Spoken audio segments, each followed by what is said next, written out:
आपने हर जगह ये बात सुनी होगी कि 21 दिन अगर आप कोई भी काम को देते हो, 21 दिन अगर आप कोई भी हैबिट को फॉलो करते हो, तो फिर ये आप नहीं करोगे, ये आपका सबकॉन्शियस माइंड आपसे करवाएगा। पर 21 दिन ही क्यों? क्यों कोई भी काम को 21 दिन ही करना होता है? क्यों कोई हैबिट को 21 दिन तक फॉलो करना होता है? ये बात आपको कोई नहीं बताएगा। पर इस वीडियो को अगर आपने कंप्लीट देख लिया तो फिर आपको 21 दिन तक घिसने से, मेहनत करने से कोई नहीं रोक सकता। और अगर ये नहीं होता है तो कमेंट बॉक्स आपके लिए खाली है, जितनी गाली देना चाहो देकर जाना, मगर बिना कमेंट किए मत जाना। वीडियो स्टार्ट करने से पहले एक डिस्क्लेमर देना चाहता हूँ कि अगर आपके अंदर 21 दिन तक दर्द झेलने की शक्ति है तो इस वीडियो को पूरा देखो, वरना बैक बटन आपको दिख ही रहा होगा, उस पर प्रेस करो और जाओ कहीं और एनर्जी वेस्ट करो। तो अब आते हैं मेन टॉपिक की तरफ कि 21 दिन क्यों इंपॉर्टेंट होते हैं। 1950s में डॉक्टर मैक्सवेल मेल्ट, जो कि एक सर्जन थे, उन्होंने देखा कि पेशेंट्स को अपनी नई फिजिकल चेंज के साथ एडजस्ट करने में लगभग 21 दिन लगते हैं। उन्होंने अपने बुक साइको साइबरनेटिक्स में बताया है कि किसी भी नए हैबिट को एडॉप्ट करने में या पूरी तरीके से छोड़ने में कम से कम 21 दिन लगते हैं। आज के स्टडीज के according, university college of London के रिसर्च के अकॉर्डिंग, किसी भी हैबिट को फुल्ली ऑटोमेट होने में 66 दिन लगते हैं। लेकिन स्टार्टिंग के जो 21 दिन होते हैं वो बहुत ज्यादा क्रूशियल होते हैं। इस टाइम पीरियड के अंदर आपके दिमाग नए हैबिट्स के लिए न्यूरल पाथवे बनाता है, जो कि पुराने पैटर्न को पूरी तरह से तोड़ देता है। लेकिन फिर भी 21 दिन ही क्यों? क्योंकि ये टाइम पीरियड ज्यादा बड़ा नहीं लगता जिसे हम फॉलो ना कर पाए, और ये टाइम पीरियड इतना इनफ है जितने में हमें अपना रिजल्ट्स दिखने लगे। ये वो फेज है जहाँ आप डिसिप्लिन पे फोकस करते हो। आपकी हैबिट्स इतनी जल्दी तो ऑटोमेट नहीं होती, पर अगर आप 21 दिन तक कंसिस्टेंटली कुछ करते हो तो आपका कॉन्फिडेंस और बिलीफ सिस्टम बहुत स्ट्रॉन्ग बन जाता है। तो अब बात आती है कि आखिर इस 21 दिनों में करना क्या है। तो 5 ऐसी चीजें बताऊंगा जो अगर आपने समझ लिया तो 2025 आपका होगा। और एक भी बात कहीं सुनी नहीं होगी, और अगर आपने उसे कहीं सुन भी रखा होगा तो इस लेवल पे नहीं समझा होगा। और हाँ, ये मत समझना कि मैं आपको कोई 5 हैबिट बताने वाला हूँ जैसे मेडिटेशन, एक्सरसाइज, ये सब तो आपको करना ही होगा, पर मैं आपको बताने वाला हूँ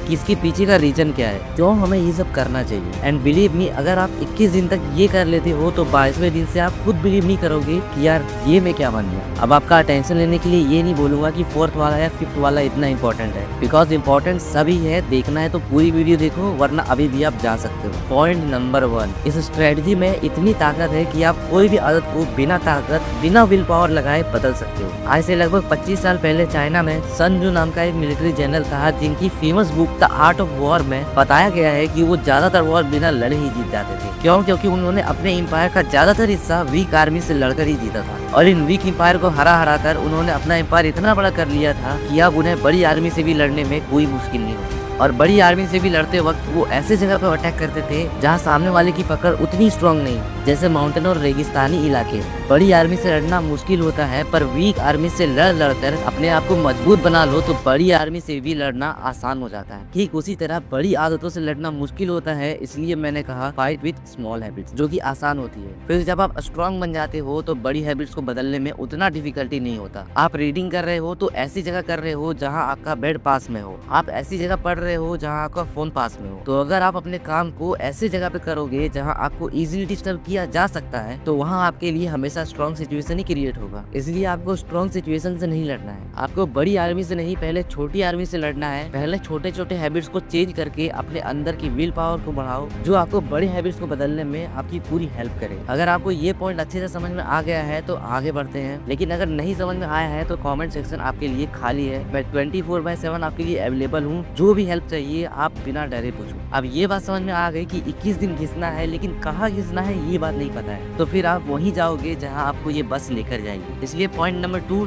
सेट 21 डेज गोल। आपका कोई भी गोल हो, ये फिक्स करो कि 21 डेज में मुझे ये अचीव करना है। आज मैं यहाँ हूँ, 25 डेज के बाद मैं अपने आप को इस लेवल पर देखना चाहता हूँ, और मैं इस बात की गारंटी ले सकता हूँ कि अगर आपने 21 दिन तक इस सेल्फ इम्प्रूवमेंट की जर्नी को फॉलो कर लिया तो आप अपने गोल तक पहुँचने के लिए पूरी तरह से तैयार हो जाओ। Point number 3, cut your connections, go in isolation. अब अगर आप एक क्रिएटर हो या फिर ऐसे फील्ड में हो जहाँ आपको सोचना पड़ता है, तो ये पॉइंट ध्यान से समझना। देखो, अगर सच में तुम्हें अपनी लाइफ में कुछ करना है तो तुम्हें दुनिया से अपना कनेक्शन कट करना होगा। तुम्हें उन फालतू के लोगों से अपना कनेक्शन कट करना होगा जो सिर्फ तुम्हारा टाइम वेस्ट करते हैं। अब मैं ये नहीं बोलूंगा कि व्हाट्सएप पर लिख दो अनअवेलेबल, इंस्टाग्राम, फेसबुक, नेटफ्लिक्स ये सब डिलीट कर दो। नहीं, आपको ऐसा कुछ भी नहीं करना है, क्योंकि ये आप फिर से वही स्ट्रॉन्ग हैबिट से फाइट करोगे। और मैंने आपको पहले ही बोला है कि पहले हमको अपनी वीक हैबिट्स पर वर्क करना है। इसलिए कोई भी चीजों को डिलीट करने की जगह उसके अंदर ही ऐसा कंटेंट कंज्यूम करो जो कि तुम्हारे लिए फायदेमंद हो। फॉर एग्जाम्पल, स्टडीज में हो तो नेटफ्लिक्स पे मोटिवेशनल मूवीज देख लो, इंस्टाग्राम पे ऐसे इमोशनल रील्स देखो जिसे देखकर आपको खुद उस ऐप को क्लोज करके मेहनत करने का मन करे। फेसबुक पर ऐसे लोगों की पोस्ट देखो हो जिन्हें देखकर आपको इंस्पिरेशन मिलता हो। और जब आप इन वीक हैबिट से फाइट करना सीख जाओ तब फिर तुम बड़ी एक्शन ले सकते हो। लेकिन ये सब आपको अकेले करना है, आइसोलेशन में करना है, क्योंकि अगर आप ये अपने दोस्तों के साथ करेंगे तो फिर आप अपने लिमिटेशन को पक्का क्रॉस करेंगे। Now point number 4 is gratitude, मतलब थैंकफुल होना। ऊपर वाले को थैंक्स बोलो। भगवान ने आपको सब कुछ दिया है जो भी आपको चाहिए। भगवान ने आपको एक अच्छा शरीर दिया है, किसी के पास तो वो भी नहीं है। आपको माँ बाप दिए हैं, किसी के पास तो माँ बाप भी नहीं है। आपको रहने के लिए घर दिया है, किसी के पास तो छत भी नहीं है। इसलिए लाइफ में ये मत सोचो कि यार मेरे पास ये नहीं है, वो नहीं है, भगवान ने मेरे साथ नाइंसाफी की है। क्योंकि अगर तुम्हारे साथ नाइंसाफी हुई है तो फिर जिनके पास ये सारी चीजें नहीं है उनके साथ भगवान ने ऐसा क्यों किया? ये बात को भी एक बार जरूर सोचना। एंड इसीलिए हमेशा गॉड को थैंक्स बोले। अब आते हैं लास्ट पॉइंट पे, जो कि है थिंक अबाउट योर पेरेंट्स। हर दिन जब भी तुम्हें डीमोटिवेट फील हो, काम करने का मन नहीं करे, तो एक बार अपने पेरेंट्स के बारे में जरूर सोचो कि कैसे उन्होंने इतना कुछ करके आपको यहाँ तक लाया है। और आप सिर्फ इसलिए मेहनत नहीं कर रहे हो क्योंकि आप डिस्ट्रैक्टेड हो, क्योंकि आपको काम करने का मन नहीं करता, आपकी बॉडी थक जाती है। क्या उनकी बॉडी नहीं थकती? क्या उनको स्ट्रेस फील नहीं होता? क्या उनकी कोई ख्वाहिश नहीं है? इन सब बातों के बारे में सोचने से ही आपके अंदर वो लेवल का मोटिवेशन आएगा जो कोई मोटिवेशनल स्पीकर आपको नहीं दे सकता। तो ये थे कुछ 5 पॉइंट्स जिन्हें आपको 21 दिन तक फॉलो करना है और फिर रिजल्ट्स आपको दिखने चालू हो जाएंगे।